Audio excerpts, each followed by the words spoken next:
Well, the most magical and enormous flying hat landed Judy and Jimmy and their friends in a wonderful land of ice and snow. Just as Queen Melissa instructed them, they asked the first person they met where to find Nicky Fruitle. He was a snowman and told them that Mr. Fruitle could be found in a white palace. Up the steps they went and were met by Nicky Fruitle, a little elf dressed all in white fur.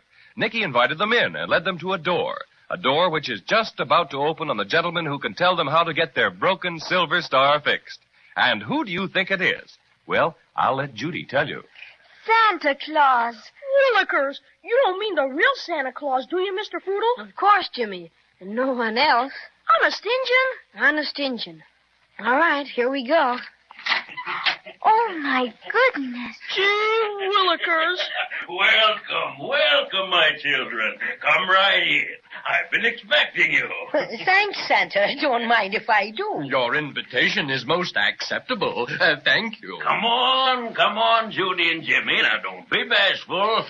Go ahead. I guess maybe I'm silly, but it's kind of exciting to meet the really, truly Santa Claus.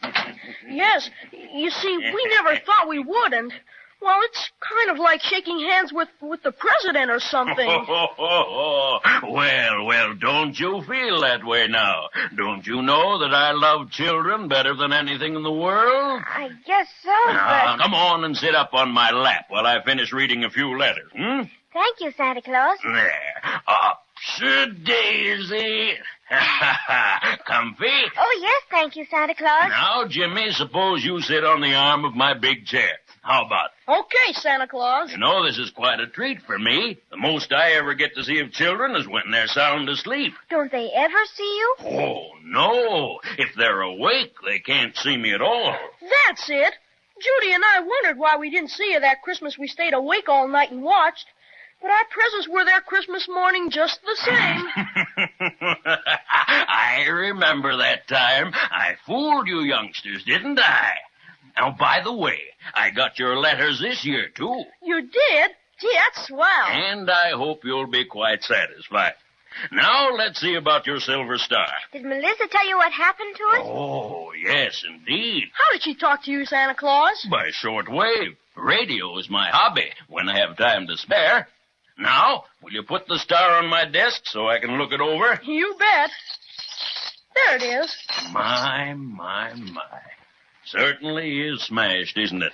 But that can be fixed. Oh, yes, easily fixed. Can you fix it in time for Christmas? Of course, you understand how important it is for us to have it by then. Ho. Indeed I do. I'm not going to fix it myself. No, that's a little out of my line.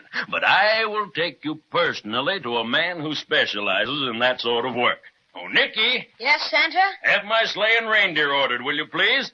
And oh, yes, have a couple of fur suits sent up for Judy and Jimmy. It's pretty cold out. How about Crazy Quilt and me? What?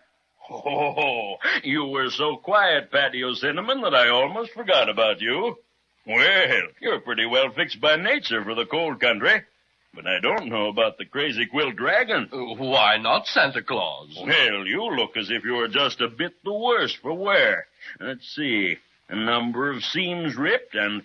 Oh, quite a tear over there. Oh, yes. I did that when I tobogganed down to your palace. Oh, gracious. Well, I think a bit of tailoring wouldn't be amiss. Oh, Nicky, call the tailoring establishment and arrange for a complete overhaul for the Crazy Quilt Dragon. Oh, thank you, Santa Claus. I'm not too vain, I hope, but I don't feel my sartorial best when I've got so many rips and tears. Is that all, Santa Claus?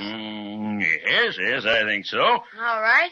Send up 2 fur suits to Santa Claus's office immediately. And, what size? He wants to know what size, Judy. I don't know.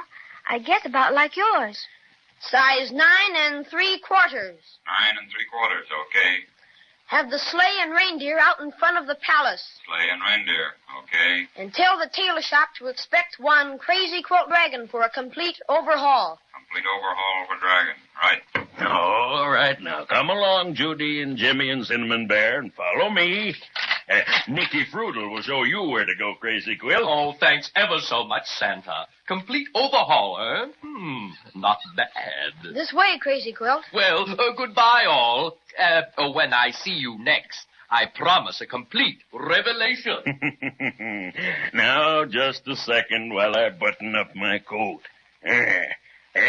Here are the fur suits, Santa. The service is extra good today. Oh, fine. Now, help yourself, children. You need any assistance with the fastenings? No, thank you. Gee willikers, we look almost like Cinnamon Bear. Well, all set.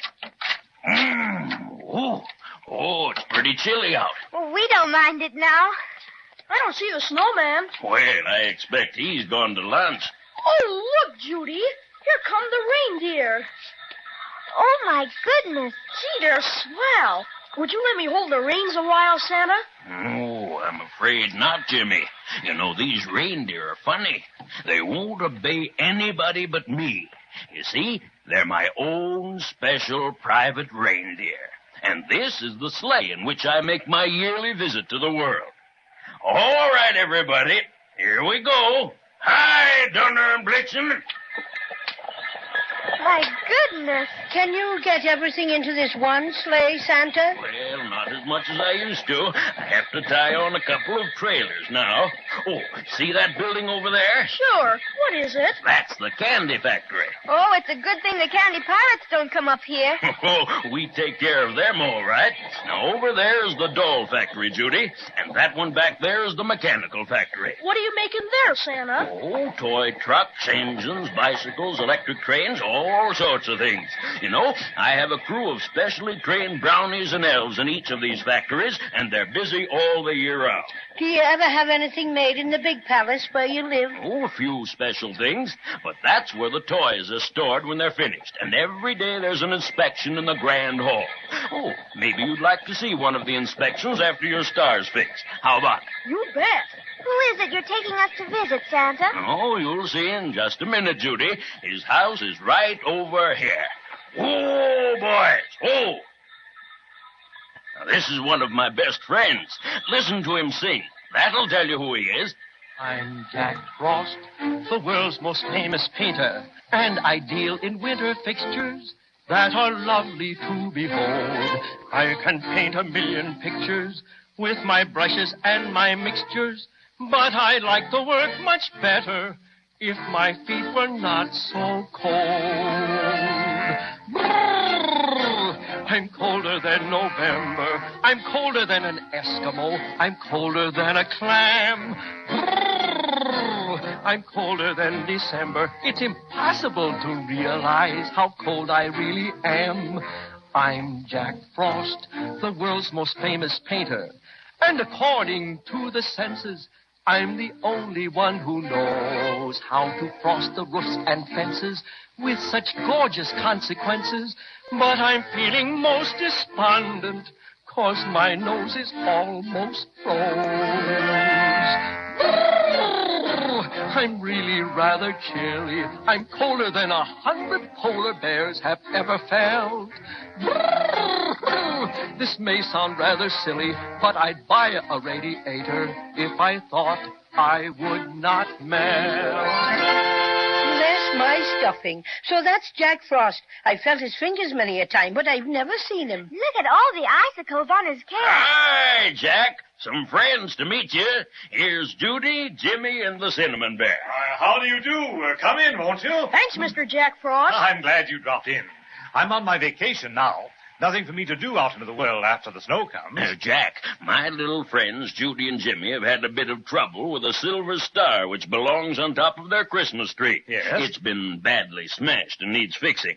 Show it to him, Jimmy. Here it is, Mr. Frost.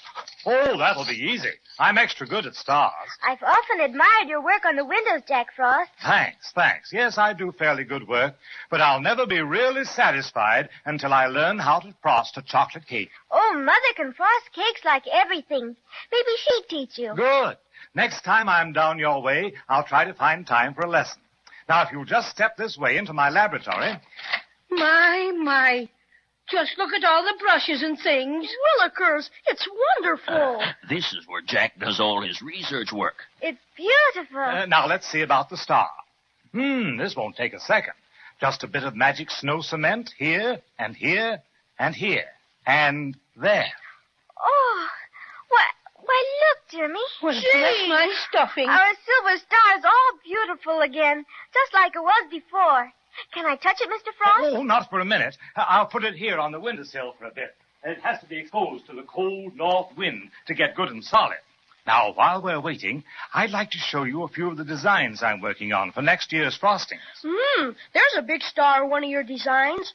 You like stars, Jack Frost? Better than anything. How many points do you put on your stars? He puts 5, Judy. You can count them for yourself. I wonder how many there are on our star. I'll look and see. Jimmy, Santa! Why, what's happened, Judy? The star! It's not on the windowsill. It's gone.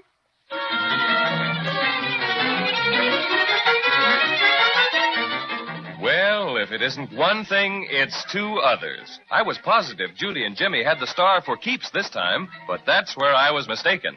One thing is certain, however, if they don't get it mighty soon, it'll never be on top of their Christmas tree by December 25th.